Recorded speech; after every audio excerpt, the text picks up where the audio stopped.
Hola, quiero repasar este tema de una charla que di en el Congreso Nacional e Internacional de Oftalmología en Colombia en agosto de 2024, toxina botulínica, los primeros pasos. Estos primeros pasos para iniciar en la aplicación de toxina botulínica deben ser unos pasos seguros. Vamos a hablar de unos datos generales de la toxina, conocimiento de la anatomía es importante, zonas seguras y no seguras de aplicación. Vamos a aprender a hacer una marcación y un plan de inyección, conocer las técnicas de aplicación según el músculo y el área a tratar y el efecto que se desea, y conocer las recomendaciones que le debemos dar al paciente. La toxina botulínica es una toxina producida por una bacteria, el Clostridium botulinum. Es una proteína de dos cadenas, una cadena pesada y una cadena ligera. Es una proteína termolábil, debemos asegurar una cadena de frío para mantener su estabilidad. Viene en un vial en polvo liofilizado al vacío que debe mantenerse en congelación entre -5 y -20 grados centígrados o en nevera entre 2 y 8 grados centígrados. Y una vez reconstituido ya no se puede congelar y debe mantenerse entre 2 y 8 grados centígrados. Y no se recomienda guardar la toxina una vez reconstituida más de 48 horas. El mecanismo de acción de la toxina botulínica es una toxina que produce parálisis muscular, pero en las dosis pequeñas que usamos buscamos una relajación del músculo o una neuromodulación del músculo tratado. La toxina botulínica actúa en la unión neuromuscular, entra a la célula presináptica, donde destruye o bloquea las proteínas SNARE que son necesarias para provocar una fusión entre las vesículas de neurotransmisor de acetilcolina y la pared celular. De esta forma evita la liberación del neurotransmisor al espacio sináptico. Así la acetilcolina no llega a los receptores de acetilcolina del músculo y no se produce la contracción muscular. El efecto de la toxina botulínica siempre va a ser reversible porque la célula presináptica siempre va a estar produciendo nuevas vesículas de acetilcolina con proteínas SNARE no bloqueadas. La toxina botulínica se mide en unidades. Una unidad está determinada por convención como la dosis media letal aplicada intraperitoneal en ratones. Esta dosis letal traspolada al ser humano de aproximadamente 70 kilos equivale a 2.500 o 3.000 unidades aplicadas intraperitoneal. Son dosis muy elevadas, muy por encima de las dosis que usamos normalmente en tratamientos de neuromodulación facial. Usualmente entre 50 y 100 unidades. Y se considera una dosis segura máxima de 500 unidades para el ser humano. También es importante tener en cuenta que la toxina botulínica diluida en 2.5 mililitros de solución salina tiene un halo de acción de aproximadamente 1.5 centímetros alrededor del área donde se aplica. Y otra premisa a tener en cuenta es que la porción muscular no tratada va a hacer un aumento en su acción a modo de compensación, y el músculo antagonista no tratado también va a tener un aumento en su función. En cuanto a la reconstitución y dilución, se reconstituye siempre en solución salina normal. El volumen a reconstituir es variable. A mí me gusta y recomiendo hacer una dilución de las 100 unidades, el vial de 100 unidades en 2.5 mililitros de solución salina o el de 50 unidades en 1.25 mililitros de solución salina. Uso una jeringa de 3 mililitros para cargar la solución salina y con ella hago la reconstitución. Posterior a la reconstitución, no se puede agitar el vial, hay que hacer unos movimientos suaves para asegurar la dilución completa del polvo liofilizado. Una vez reconstituido, lo cargo en jeringas de insulina de 0.5 mililitros. Es importante que sean las jeringas con aguja integrada, no la aguja que se pone y se quita, puesto que en este tipo de aguja siempre queda algo de volumen entre la jeringa y la aguja y se desperdicia el medicamento. Al cargar el medicamento en las jeringas de 0.5 mililitros, del vial de 100 unidades me quedan 5 jeringas y del vial de 50 unidades me quedan 2.5 jeringas de 0.5 mililitros. Cada una de estas jeringas con 20 unidades y cada división de 5 en 5 tiene 2 unidades. De esta forma queda fácil hacer aplicaciones de 2 en 2 unidades. Y queda a una dilución de 4 unidades en 0.1 mililitro. Así es muy fácil visualmente llevar la cuenta. Cada 5 rayitas son 2 unidades. Cada 0.1 mililitros son 4 unidades. Todas las jeringas son 20 unidades. A la hora de hacer la reconstitución, como el vial viene al vacío, es importante sostener el émbolo para que la solución salina no entre con fuerza o con velocidad al vial y no haga mucha turbulencia que puede desestabilizar la molécula. Es importante también poner la aguja en el circulito que está en el centro del tapón de caucho, que es la porción más delgada del tapón de caucho, para que pueda entrar totalmente al interior del vial. Cuando vamos a cargar la jeringa, es conveniente inyectar el volumen que vamos a cargar, inyectarlo en aire para que no se siga formando un vacío en el vial y de esta forma sea más fácil cargar el medicamento. Si queda alguna pequeña burbujita dentro de la jeringa, hay que hacer unos toquecitos muy suaves para no golpear con fuerza la toxina, que también la podemos desestabilizar.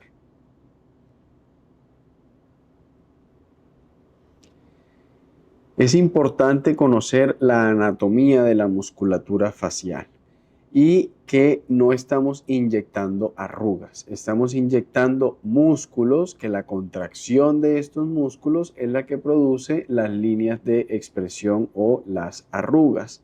Debemos conocer la distribución de estos músculos, su inserción en el hueso, su inserción en la piel, la profundidad, el grosor de cada músculo a tratar. Y también debemos familiarizarnos con el efecto en la piel que produce la contracción de estos músculos, para saber cuál es el músculo que debemos tratar para mejorar el aspecto del paciente o la condición del paciente. Vamos a conocer cuáles son esas zonas seguras y no seguras a tratar con toxina botulínica.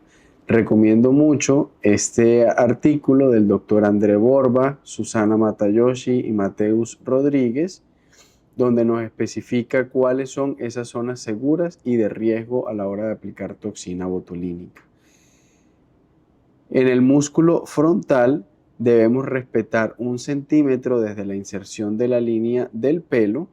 Debemos tratar de mantenernos en una línea central entre el limbo lateral de ambos ojos, que es la porción más gruesa del músculo frontal. Debemos respetar una distancia de 1.5 a 2 centímetros desde la ceja y la porción más lateral del músculo frontal, que es la encargada de la elevación de la cola de la ceja, debemos tratarla acorde con el efecto que queremos dar a la cola de la ceja. En el área de la glabela encontramos el músculo procerus y los músculos corrugadores. Debemos respetar 1 centímetro desde el reborde orbitario superior y debemos mantenernos siempre por dentro o medial de la línea medio pupilar. Los músculos corrugadores son más gruesos en su porción medial y más profundos y se van superficializando hasta insertarse por debajo de la piel en la mitad de la ceja. El músculo procerus es grueso y profundo en su inserción en el dorso nasal y se va superficializando abriendo en forma triangular hacia superior.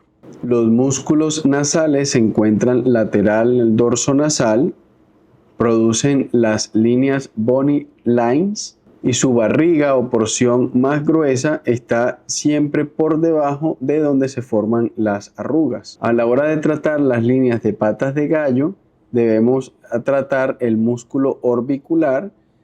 Es un músculo que es bastante delgado, es una lámina delgada de unos 2 o 3 milímetros de grueso y está muy superficial, por lo que su tratamiento es casi subdérmico. Debemos respetar una distancia de 1 centímetro desde el reborde orbitario lateral para evitar su difusión hacia el espacio intraorbitario. Las zonas no seguras de aplicación o que hay que tener en cuenta son el músculo frontal muy cerca de la ceja, puesto que podemos producir ptosis de la ceja o asimetrías.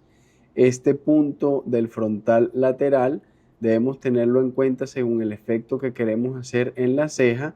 Si tratamos mucho la porción central del músculo frontal y no tratamos la porción lateral, vamos a generar una elevación de la ceja en Spock o en Mephisto, y en los hombres que no queremos una ceja arqueada o una elevación de la cola de la ceja, debemos tratar esta porción del músculo más profundo para evitar esa elevación exagerada de la cola de la ceja. Es importante saber que entre más superficial la aplicación de la toxina, menos efecto sobre el músculo, y entre más profundo y más dosis, más efecto de neuromodulación sobre el músculo. Debemos evitar aplicar esta zona debajo de la ceja o mucho volumen en el músculo corrugador, puesto que se puede difundir hacia el músculo elevador del párpado superior y producir ptosis palpebral. Debemos evitar aplicar muy cerca del ángulo externo del ojo por su posible difusión hacia el músculo recto lateral y producir diplopia. Y en esta zona de acá, en el músculo orbicular, aplicar muy superficial, no profundo y no tan bajo para evitar la difusión del medicamento hacia el músculo cigomático, que produciría una asimetría en la sonrisa y un empeoramiento del surco nasogeniano.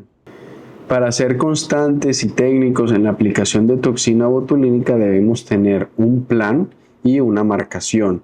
Este plan lo vamos a anotar en la historia clínica del paciente para poder tener una referencia en aplicaciones futuras, dependiendo si quedó faltando o quedó sobrando algo de efecto en algún punto, poder hacer las modificaciones pertinentes. Vamos a medir y marcar las zonas seguras y no seguras y vamos a evaluar el patrón de contracción de cada paciente para saber dónde y cuántas unidades poner en cada punto de inyección.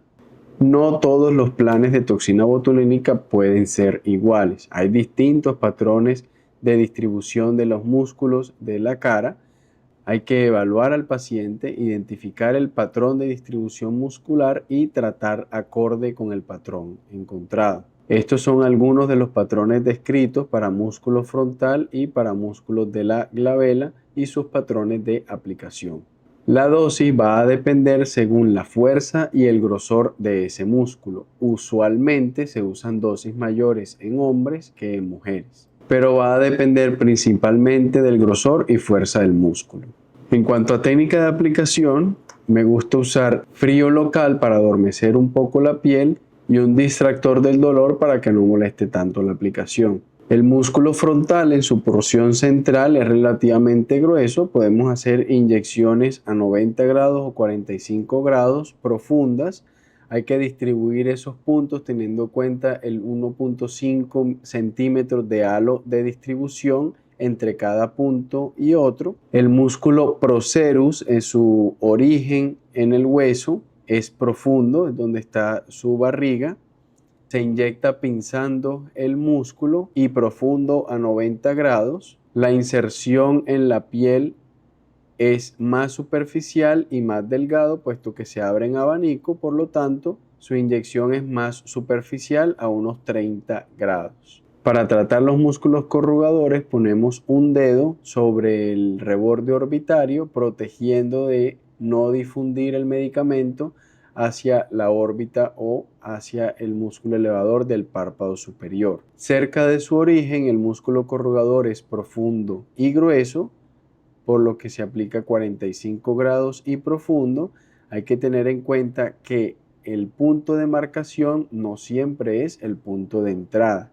El punto de marcación es donde queremos aplicar el medicamento, por lo que el punto de entrada tiene que tener en cuenta el largo de la aguja para que la punta de la aguja, una vez esté dentro del músculo, llegue al punto donde queremos aplicar el medicamento. La inserción del músculo corrugador debajo de la piel es un poco más superficial y más delgado, por lo que se debe tratar más superficialmente y sin sobrepasar la línea medio pupilar.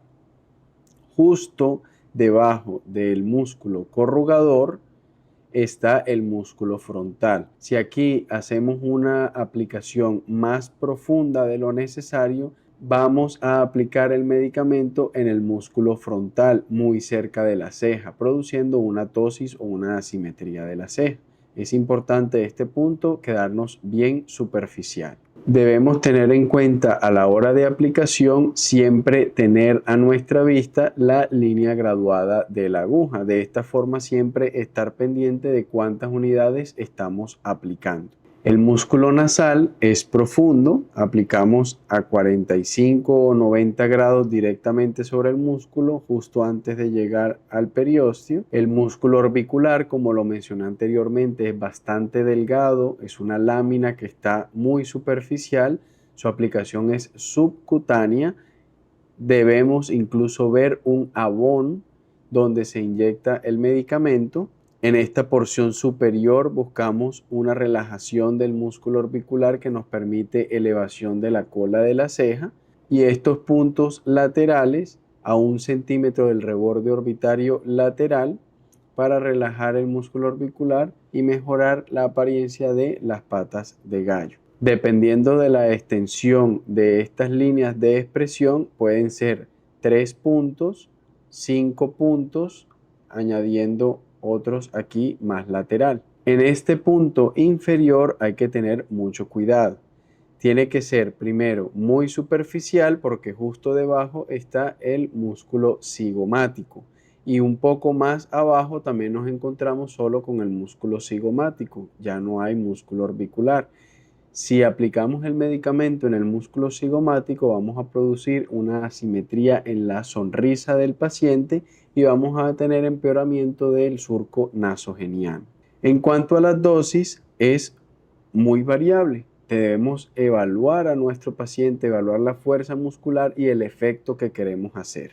Usualmente para el tratamiento del músculo frontal, glabela y orbicular usamos entre 50 y 100 unidades. En los músculos de la glabela entre 20 y 40 unidades. En el músculo orbicular inyecciones de entre 2 a 4 unidades cada punto. En el músculo frontal inyecciones de 2 a 4 unidades por punto. Cuando queremos hacer un pequeño debilitamiento de la zona lateral del músculo frontal, podemos hacer una inyección de 1 o 2 unidades de forma superficial. Si queremos mantener un poco del efecto de ese músculo frontal lateral para elevar la cola de la ceja, o 2 unidades un poco más profundo si no queremos la elevación de la cola de la ceja. Pero recuerden que es muy variable y depende también de la respuesta de cada paciente y del efecto que se quiere hacer con cada paciente. En el artículo que les había mencionado anteriormente hay unas guías aproximadas de las dosis y los sitios de aplicación que está bastante útil para empezar. Ahora, con respecto a las recomendaciones que le debemos dar al paciente, es importante avisarles con anterioridad qué cosas debemos evitar para no dañar en los planes al paciente y reprogramar en caso tal de que sea necesario antes de hacer la reconstitución de la toxina botulínica. Hay que evitar masajear la zona tratada durante las siguientes 24 horas. Se recomienda hacer mímica de la expresión facial, no porque acabamos de tratar no podemos mover para nada los músculos, de hecho se recomienda hacer la mímica para que haya esa contracción muscular y el músculo capture mejor la toxina botulínica. Evitar la exposición al sol prolongada durante las siguientes 48 horas. No acudir a piscinas, saunas o jacuzzis, ya que esto puede reducir el efecto del tratamiento. No realizar ejercicio físico intenso, ni aquel que haga estar boca abajo, algunas posturas de yoga, por ejemplo, durante las 24 horas siguientes al tratamiento, para evitar la difusión de la toxina a áreas no deseadas y para evitar el aumento excesivo de la temperatura corporal que puede llegar a disminuir la función de la toxina botulínica. No acostarse al menos durante 4 horas después del tratamiento de toxina para evitar su difusión. No consumir grandes cantidades de alcohol por 2 días por la vasodilatación que produce y posible difusión del medicamento. Se recomienda realizar los movimientos de la expresión facial durante 15 días para que el tratamiento con toxina sea más efectivo. Y evitar realizarse otros tratamientos estéticos por 15 días sin antes consultar al médico, puesto que algunos de estos tratamientos pueden inactivar la toxina botulínica, como tratamientos con láser o radiofrecuencia, que puede elevar la temperatura de la piel y desactivar la toxina botulínica. Estos son mis datos de contacto, no duden si tienen alguna pregunta. Gracias.